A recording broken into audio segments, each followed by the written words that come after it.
అవినాష్, చెప్పుమా.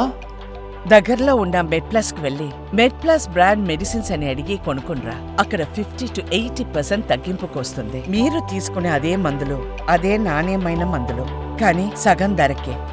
అధికార ప్రతిపక్ష పార్టీల కార్యక్రమాలతో తెలంగాణలో రాజకీయం మరింత హీట్ ఎక్కింది. ఏడాది పాలనపై ప్రభుత్వం విజయోత్సవాలు నిర్వహిస్తోంది అంటూ బీఆర్ఎస్ దీక్షా దివస్ కార్యక్రమాలు నిర్వహిస్తోంది. ఈ నేపథ్యంలోనే ఇరు పార్టీల నేతలు ఒకరిపై ఒకరు మాటల దాడికి దిగుతున్నారు. ప్రజలకు దొంగ హామీలిచ్చి అధికారంలోకి వచ్చారని బీఆర్ఎస్ విమర్శలు చేస్తుండగా, ఉద్యమ టైంలో కేసీఆర్ దొంగ దీక్ష చేశారని అధికార నేతలు ఎద్దేవా చేస్తున్నారు.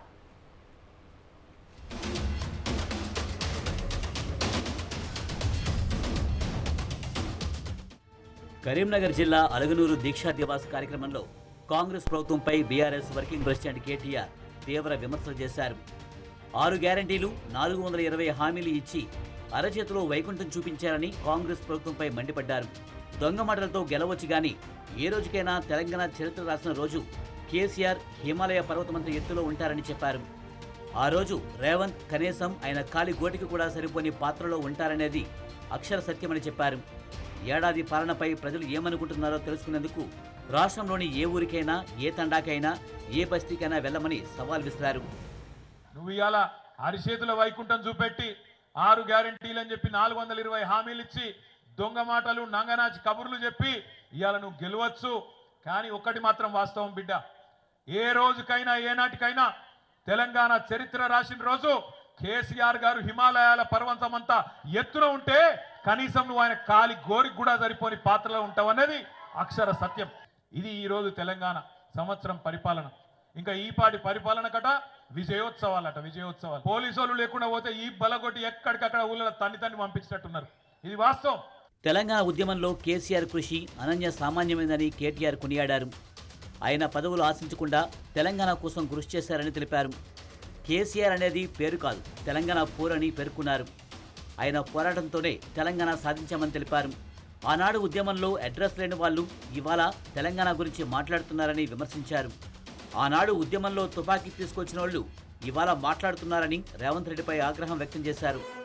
మళ్ళొక్కసారి తెలంగాణ ఉద్యమం రగలకపోతుందా అని చెప్పి ఎదురు చూస్తున్నప్పుడు కలిసొచ్చే కాలానికి నడిసొచ్చే కొడుకు అన్నట్టు అప్పుడు వచ్చిండు మన నాయకుడు గులాబీ జెండా ఎగరవేస్తూ కేసీఆర్ గారు. ఇదే కరీంనగర్లో రణనినాదం చేసి, సింహగర్జన చేసి తెలంగాణకు తిరిగి మలి దశ ఉద్యమానికి ఒక రాజకీయ రూపాన్ని కల్పించి గులాబీ జెండా ఎగరేసి తెలంగాణ వచ్చుడో కేసీఆర్ సచ్చుడో, మీరు అవసరమైతే నేను కనుక ఉద్యమం నుంచి తప్పుకుంటే రాళ్లతోని కొట్టి చంపే అధికారం మీకు నేను ఇస్తున్నా అని ఆనాడు సింహగర్జనలోనే కరీంనగర్ వేదికగా ప్రకటించిన నాయకుడు కేసీఆర్ గారు.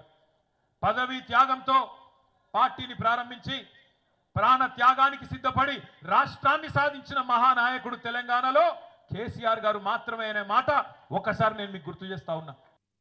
కాంగ్రెస్ ఏడాది పాలనపైన కేటీఆర్ విమర్శలు చేశారు. తెలంగాణలో ఏ ఒక్క వర్గం కూడా సంతోషంగా లేరని అన్నారు. ఆఖరకు గురుకులాల్లో ఉండే పిల్లలు కూడా ఆత్మహత్యలు చేసుకునే పరిస్థితి వచ్చిందని విమర్శించారు. హాస్టళ్లలో అన్నం తిని ఆసుపత్రి పాలయ్యే పరిస్థితి ఉందని మండిపడ్డారు. హాస్టల్ విద్యార్థులు తిండి కోసం అలమటిస్తున్నారని అన్నారు. ఇది ఏడాది పాలనలో రాష్ట్ర పరిస్థితి అని అన్నారు. ఈ పాటిదానికి విజయోత్సవాలు చేసుకుంటున్నారని మండిపడ్డారు.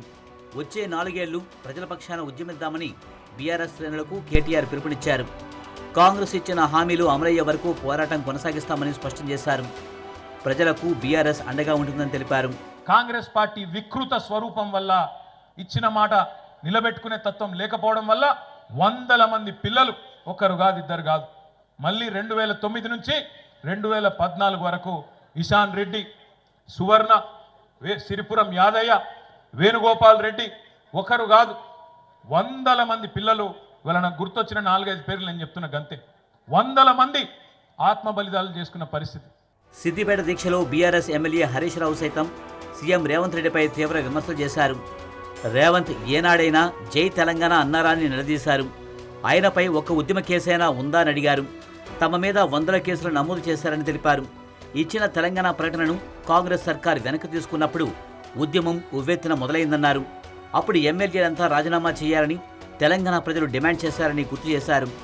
అప్పుడు రాజీనామా చేయకుండా రేవంత్ రెడ్డి పారిపోయాడని విమర్శించారు. రేవంత్ రెడ్డి మీద ఉద్యమ కేసులు లేవు గాని ఓటుకు నేటు కేసు మాత్రం నమోదైందని ఎద్దేవా చేశారు. అలాంటి రేవంత్ రెడ్డి కేసీఆర్ ఆనవాలు లేకుండా చేస్తారా అని మండిపడ్డారు. రాజీనామా చేయవే కిషన్ రెడ్డి అంటే ఇక పోయి ఢిల్లీలో పడ్డాడు. ఇక ఈడుంటే అందరు అడుగుతున్నాడు, ఢిల్లీలో పడ్డాడు. పాపం ఎండల లక్ష్మీనారాయణ ఒక్కడే రాజీనామా చేశాడు. ఇద్దరిట్లో ఒకటే చేసిండు. ఇప్పుడున్న బీజేపీ అధ్యక్షుడు కిషన్ రెడ్డి తెలంగాణ కోసం రాజీనామా చేయమంటే నేను చెయ్య అన్నాడు. ఇక ఈ రేవంత్ రెడ్డి ఇవాళ ఉన్న ముఖ్యమంత్రి రేవంత్ రెడ్డి ఆనాడు తెలుగుదేశంలో గెలిచిన ఎమ్మెల్యేలు రాజీనామా చేయవయ్యా అంటే కొంతమంది జిరాక్స్ కాగితాలు ఇచ్చిండ్రు స్పీకర్ కు. ఈ రేవంత్ రెడ్డి జిరాక్స్ కూడా ఇయ్యలే. కొంతమంది ఏమో జిరాక్స్ ఇచ్చిండ్రు తెలుగుదేశం వాళ్ళు. ఈ రేవంత్ రెడ్డి జిరాక్స్ కాగితం కూడా ఇయ్యలే. ఏమో ఆయన జిరాక్స్ మీద ఆమోదం చేస్తారనుకున్నాడో ఏందో. బీఆర్ఎస్ దీక్షా దివాస్ కార్యక్రమాలపై నిజామాబాద్ పర్యటనలో మంత్రి కోమటిరెడ్డి వెంకటరెడ్డి తనదైన శైలిలో విమర్శలు చేశారు. కేసీఆర్ది నకిలీ దీక్ష అని అన్నారు. బూస్టు తాగుతూ సెలైన్లు, విటమిన్లు తింటూ దీక్ష చేసి పెద్ద త్యాగం చేసినట్లు సీన్ క్రియేట్ చేస్తున్నారని విమర్శించారు. తెలంగాణ ఏర్పాటు సోనియా గాంధీ నిర్ణయమని స్పష్టం చేశారు. కేసీఆర్ 10 ఏళ్లలో ఒక డబుల్ బెడ్రూమ్ ఇల్లు కూడా ఇవ్వలేదన్నారు. 7 లక్షల కోట్ల రూపాయలు అప్పు చేసి కూలిపోయే కాళేశ్వరం కట్టారని కోమటిరెడ్డి ఎద్దేవా చేశారు. వచ్చే నెలలో ఇందిరమ్మ ఇండ్ల పథకం ప్రారంభిస్తామని మంత్రి వెల్లడించారు.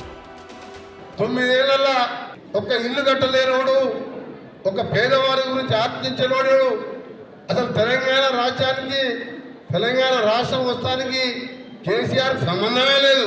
వస్తప్పుడు లింగాపూర్ చౌరస్తా దగ్గర చూసిన కానిస్టేబుల్ కృష్ణయ్యను చూసి 2 చేతులెత్తి దండం పెట్టుకుంటూ వచ్చినాం. అలాంటి కానిస్టేబుల్ కృష్ణయ్య నల్గొండలో శ్రీకాంతాచార్య లాంటి యువకులు 1100 మంది పిల్లలు కాల్చుకొని మాంసం బుద్ధలాగా మారిపోతే మాట్లాంటి వారం మంత్రి పదవులు కూడా త్యాగం చేసి రోడ్డు మీద నిరాహార దీక్ష చేసి సొంత పార్టీ ఎంపీలను కూడా కొట్లాడి సోనియా గాంధీ చెప్పి, అమ్మ మా బతుకులు ఇట్లా ఉన్నాయి, మా పిల్లలు చచ్చిపోతున్నారు, మా ఉద్యోగాలు, మా నీళ్లు, మా నిధులు ఆంధ్రాకు పోతున్నాయని చెప్పి సోనియా గాంధీ తెలంగాణ ఇస్తే అధికారంలోనికి వచ్చి ఏడాది పూర్తవుతున్న సందర్భంగా కాంగ్రెస్ ప్రభుత్వం 8 రోజుల పాటు వార్షికోత్సవాలు జరుగుతోంది. అటు తెలంగాణ రాష్ట్ర సాధన కోసం బీఆర్ఎస్ పార్టీ అధినేత కేసీఆర్ ఆమరణ నిరాహార దీక్షకు దిగి నేటితో 15 ఏళ్లు పూర్తయింది. ఈ సందర్భంగా బీఆర్ఎస్ శ్రేణులు రాష్ట్ర వ్యాప్తంగా దీక్షా దివాస్ జరుపుకుంటున్నారు. అధికార ప్రతిపక్ష పార్టీల వేడుకలతో రాష్ట్ర రాజకీయాలు మరింత రసవత్తరంగా మారాయి.